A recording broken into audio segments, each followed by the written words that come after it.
Tiens, ça fonctionne bien. Et notamment en portrait, ça va être souvent les yeux ou la tête qui vont être sur le tiers supérieur. Voilà.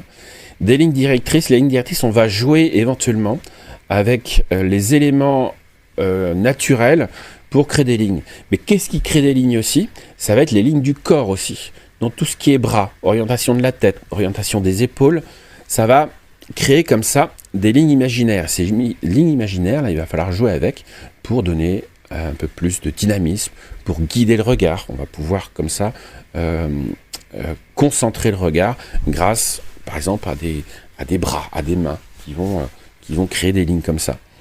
Donc le cadrage, bien sûr, eh bien, ça c'est encore une fois très important pour éviter d'avoir un modèle qui se retrouve tassé, qui en apparaît trop petit, dont on va couper le cou.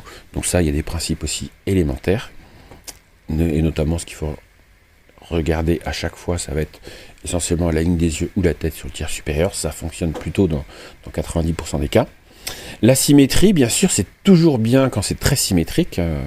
Une photo, c'est très agréable. Ça fait une sorte de stabilité.